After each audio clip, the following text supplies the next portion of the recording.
Thanks for tuning in to this episode of The Juggle is Real. I'm Andryanna, and I just came back from a beautiful event called Rise at the Ritz. It was in Toronto at the Ritz-Carlton Hotel. And I just have to say that it was one of those experiences that reminds you how powerful it is to be in a room full of people who see you in your highest light. I was surrounded by incredible women, amazing energy, and some really big reminders about who we get to be when we stop playing small. So I thought that for this episode, I could share some of my takeaways and the reminders that I really needed to hear. One thing that I kept saying to the people at the event was like, this is coming at the perfect time for so many reasons. And that is always the case, right? What we need to hear, what we need to do, what we need to see is always happening in perfect timing. And so I thought that I could share because I have a notebook filled with all sorts of notes. I love to take notes when I'm at events and conferences and around people that are so inspiring. And I also wanted to weave in some clips from past conversations that I've had with the incredible, incomparable Hina Khan. She is the host of the event that I was at. She is also a peak performance coach, a former psychotherapist. She was my coach for a number of years and a mentor of mine, and someone whom I just revere and love and see in her highest light. And she has helped me so much in my life. And it has been such an honor to have her on The Juggle is Real, not once, but twice. She helped me celebrate my 100th episode last year. And she also was so generous to be on the podcast way back in the early days. I think it was episode number 35 or something. And so I've taken some clips that are still just as helpful today as they were when we had those conversations. And they tie into some of the themes and the topics that I really needed reminders for just at this point in my life. So I wanted to share this and leave you with some of the tools so that you can reflect on maybe some of the limitations that you're holding of yourself. Are you playing small in some areas? Maybe you're ready to break free and step into a new path, new season of growth. See more for yourself. This is the episode to listen to. So let's dive right in. This is the Juggle is Real podcast. I hope you feel seen, that you realize your worth, lighten your load, and prioritize your own needs. As we hear from leading experts and well-known faces in the wellness, entrepreneurship, education, and motherhood space, I hope you gain insights, proven practices, and learn actionable tools to help you enjoy the juggle of work, family, and everything in between with a little less stress and a lot more ease, joy, and fun. Most of all, I hope you find what you need to simplify, streamline, and supercharge your own journey of better balance and self-love. Are you with me? Let's get started. This episode of The Juggle is Real is supported by the Canadian National Institute for the Blind, the CNIB. Back to school season always feels like a whirlwind. The supplies, schedules, lunches, forms, and in my case, 3 boys, all with 3 different needs. It's easy to overlook or forget things, and I have had my fair share of that. 2 school seasons ago, my middle guy went to school with a plastic bag as a pencil case on the first day of school. Whoopsies, but yes, we learn. And there's one thing that I will never forget again, and that is the eye exam. We almost missed it with our oldest. He showed no signs, nothing obvious for his vision issues, but he was having a tough time in the classroom. And so at age 5, we finally had his first eye exam, and it turned out that he needed glasses pretty badly. And that moment hit me hard. As a mom, I felt guilty, like I should have known, right? But the truth is that so many parents miss it. 1 in 4 kids actually has a vision issue, but most show no signs at all. And now, if you've seen photos on social media or online, you know that all 3 of my boys wear glasses, all for different reasons. Our youngest got his first pair at just 18 months, and it's a reminder of how important early detection is. The first 7 years of a child's life are critical for visual development, and catching issues early can make all the difference, not just for their eyesight, but for how they learn, play, and how they feel about themselves, right? Their confidence. So, this back to school season, the CNIB is reminding us to get the kids' eyes checked. As you book your doctor's appointments and check all the things off your list, do not skip the eye exam. It could be one of the most important things you do. If you're in Canada, you can visit opto.ca to find an optometrist in your area to book today. That's opto.ca, opto.ca, and visit cnib.ca to learn how CNIB is supporting kids and families across Canada to thrive in and out of the classroom. Now let's get back to the episode. Okay, so this episode is a little different from others that I have recorded in the past because it's kind of a combination of a solo and takes clips from past interviews with peak performance coach Hina Khan. And the themes that we are going to discuss are the main takeaways and highlights that I was reminded of and learned and leaned into at Hina's recent event called Rise at the Ritz in Toronto, which I experienced last weekend. And the themes that I want to present are really of communication and presence, um, our own limitations, and how I was kind of trying to self sabotage more recently. I also want to talk about shame, guilt, and when we are hitting those edges and the edges that I've recently been butting up against. And I want to talk about acknowledgement, feeling ready, the legacy that we want to leave, and how that ties into our identity and our self-image, and how we can create our own identity and a self-image that we want to step into this fall and to end the year. So, just to begin, I think really quickly, I mean, a quote from Hannah from the event is communication is creation, right? And so every word we speak, every listening moment, it's really creating our reality. And so, an idea that really stuck with me was really about not just about talking, not just about the things that we're saying, but it's about how we are showing up. So, really, like we had to really think about, and it was really interesting because we can go to events, we can go to conferences, we can sign up for things, we can join courses, all of these things. But it's the listening. And Hina said, our listening creates space for others to speak and share. And I think so often we're so concerned about what we have to say. And this is a podcast. I'm pretty concerned with how I'm going to share things with you all the time. But it really is the listening, hearing from you, getting DMs, going to a conference and actually being open to and fully present for the listening portion is truly going to support us in how we share moving forward and who we're stepping into. We don't know what we don't know. And so when we are able to communicate in all ways, not just our speaking, but the listening, we're truly creating new things.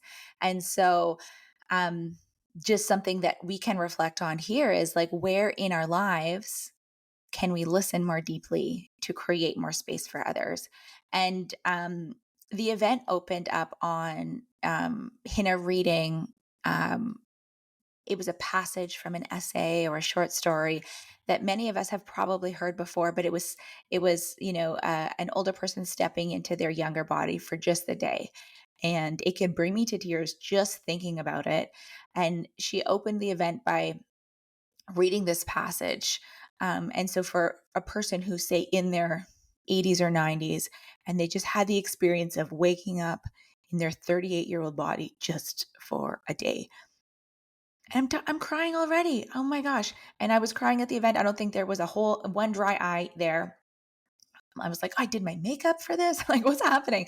But I was so emotional because a lot of the things that we take for granted today and here and now, our children, the ages they're at, the messes that are all over the place, our bodies, our health, our parents, the relationships that we have, really just stopping and listening more, hearing what my kids are telling me when they want to talk about something that seems really trivial to me. How can we listen more deeply to really create that presence?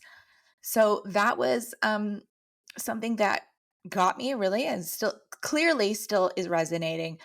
But for you, where in your life can you listen more deeply to create more space for others and in turn for yourself? Um, I want to go to a clip from Hina from one of our conversations to talk about our limitations and how we might be holding back. Um, Before I do that, I want to stop with a clip and talk about the phrase, let it be easy. And I really want that to be a theme to carry through this episode because that is a mantra that Hina teaches her clients, that she lives herself. And this was the impetus for it. This is something that I truly believe in and lead with. And it comes from episode 35, a quick couple of minutes of Hina explaining this and how this can really support us in our everyday lives. So let's listen to that now. When I started to understand that our results are an inside out approach, then I started to focus more on the inside than I was on the outside. When I was focused on the outside, it was hard. There was struggle, there was grind because I thought that was the way that you created results because I was looking outside of me and that was the narrative that I was hearing. When I went inside, I realized and through study that there are different ways to do this. And it was through probably being around Bob, being around different communities where they were speaking this way. Because, like you, I had never heard this before. I actually, not only had I not heard it before, but I also thought that in order to be deserving or to have earned whatever it is that you've created, it must come through struggle or you are not worthy of it. There was so much in there. And then I realized that for me, what ease is, it's the path of least resistance. I'll ask myself, like, well, how could this be easier? What would make this feel easier?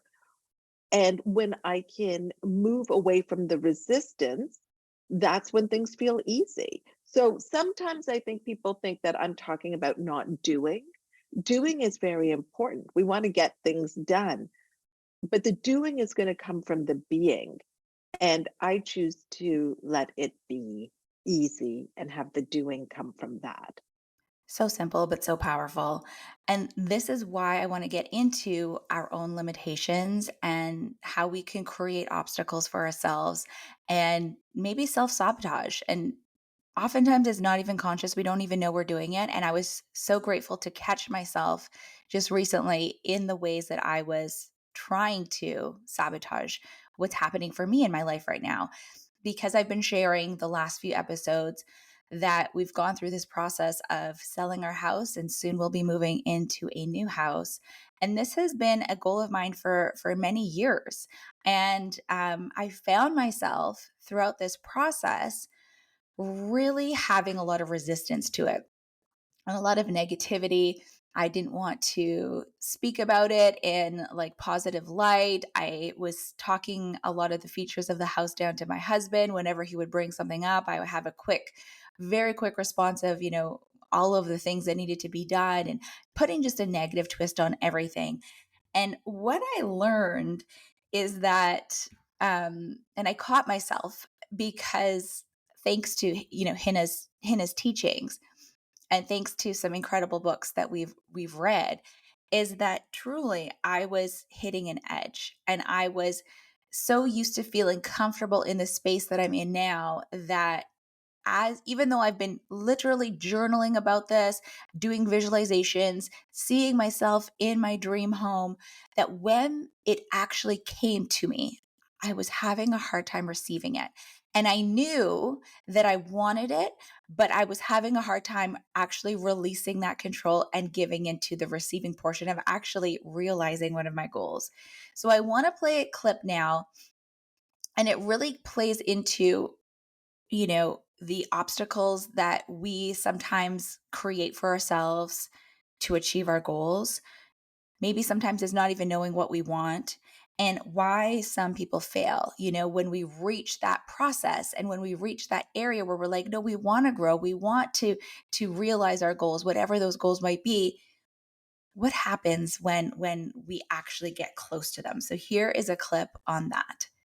I think one of the biggest obstacles is sometimes we are going after goals that we think we should do for our time in our life. Our partner wants us to do this, what we went to school for, where we studied. This is what makes logical sense, but it's not really what we want. And we haven't done that work to ask ourselves, do I want this or do others want this for me? And when it is the case that others want this for me, we run out of steam. We don't have that goal backed by burning desire. And that's why we will let it go or they won't come to fruition.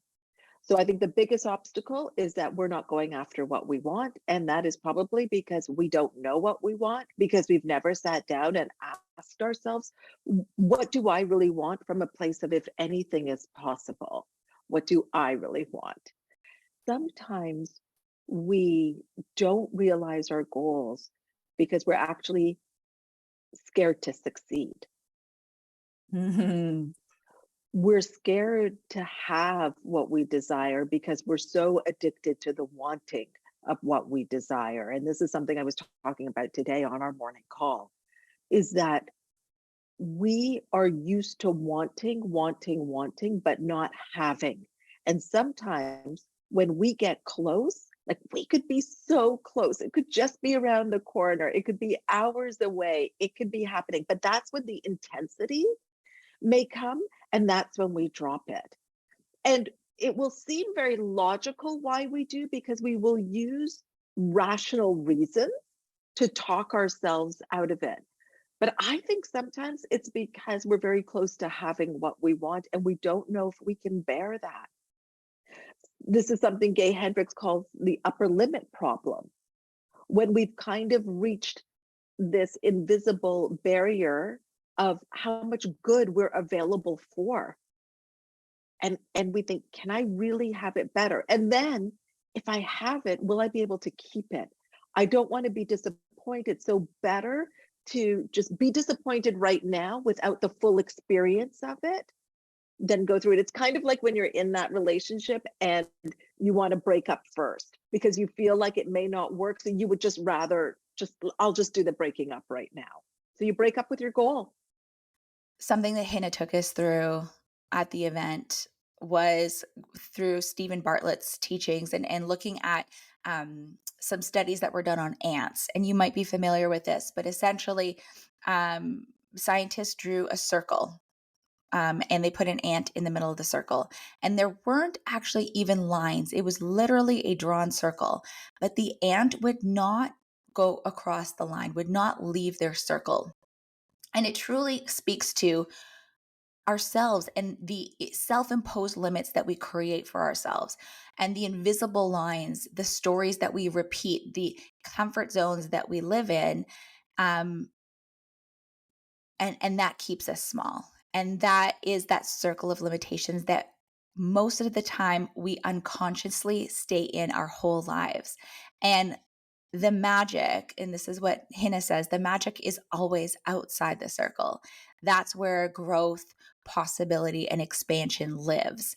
And so, what is an invisible line that you might be drawing for yourself that you're ready to step over? And she actually had a hula hoop there.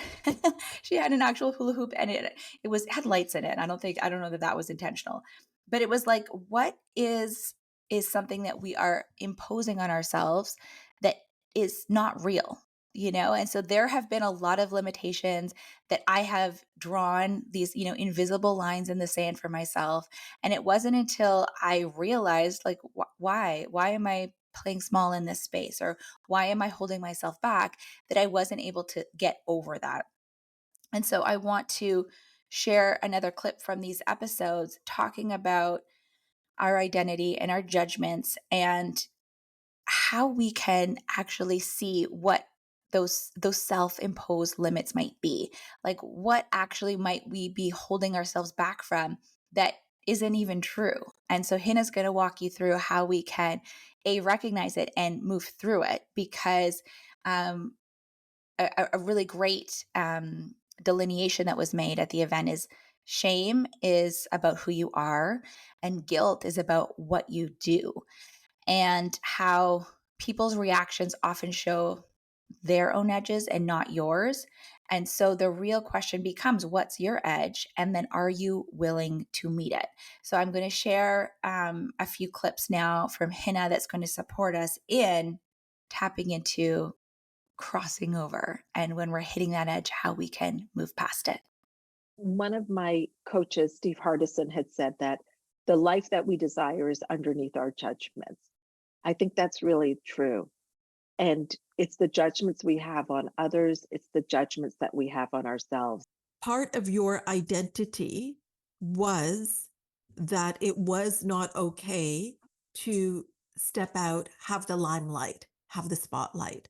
It is hard to believe, and I'm sure listeners are like, are we talking about the same person that I've seen on national TV that has this podcast? Um, it's hard, again, it's like what you said about me. It's hard to see it and believe that that was once a truth because you are literally not that person.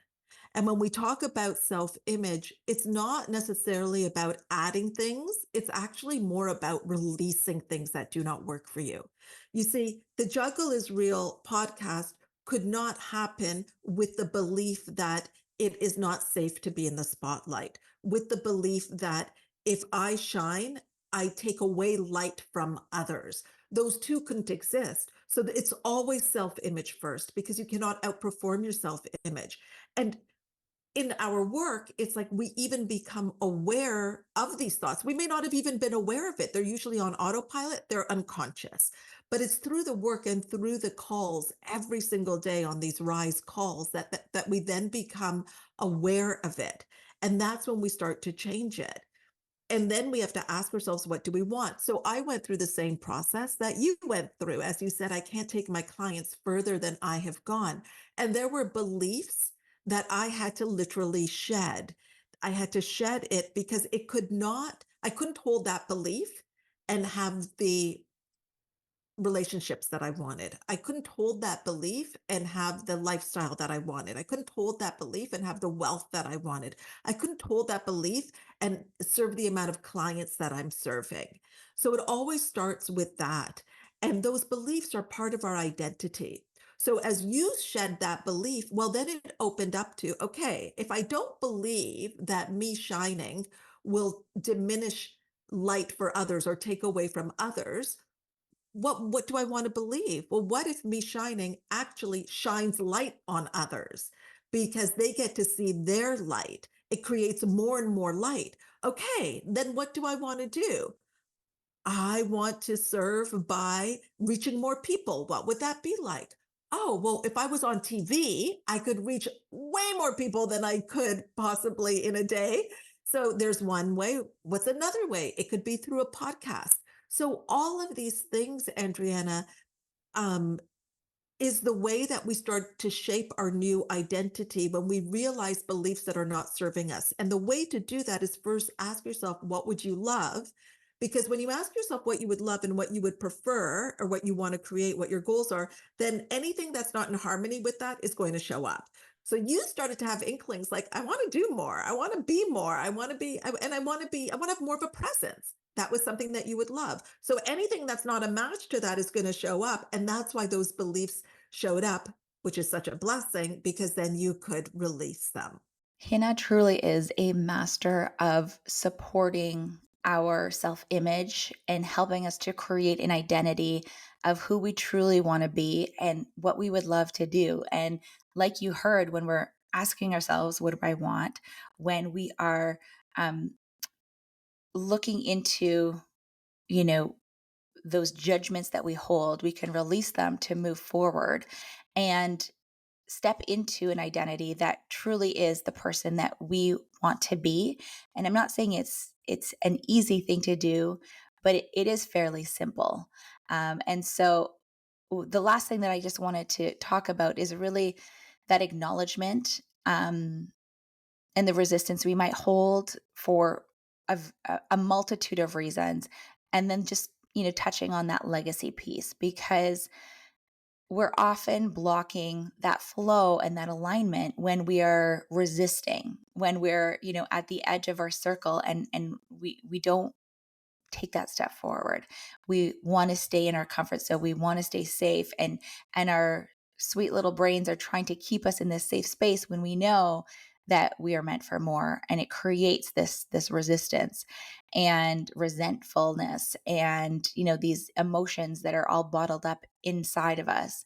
And we can make up all of these stories so that we don't have to move past our small circles and step into something bigger. Um, Different things like, I'm too old, or you might have already spent a lot of time in a specific career path, and you think it's too late to start something new, or you've already invested a lot of time and energy, or you might have a pension that you would be stepping out of, or maybe you think that a certain you look a certain way, and so things can't change.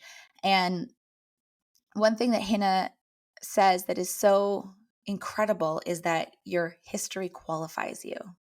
Your past, your lived experience, that is what equips you. That is what makes you unique and special, and so much more qualified to actually take that next step or make that change in your life. And maybe the scariest thought is that, like the story that she read at the beginning, like, you can't step into your 38-year-old body.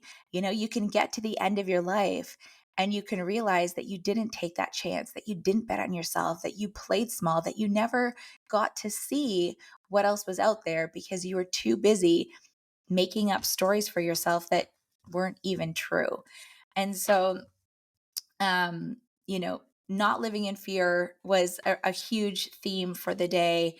Um, Being the person, actually embodying the person that you want to be, and knowing that it is available to you. But in order to do that, the person that's you, that's trying to keep you small, like, there has to be a death to that identity, to that part of you, because you have to move past it. You have to create a new script for yourself, a new self image every single day, to actually envision and then take small steps to be that person who you want to be every single day. And it is in those little things of who you are being that make it a match to your goal and your new identity. So, to end with Hina, I just want to look into how we can move past these judgments. A story that she helped me see more clearly, in that when we did our 100th episode, it was right after the Jilly Academy event in Toronto, where I spent my 40th birthday in a conference hall in Toronto. And here's what Hina had to say about that. I love that you shared your experience about going away for your birthday because you're someone's possibility. Somebody didn't know that that was even an option. Literally, there are people out there, Andryanna, that didn't even know that you're allowed to do that.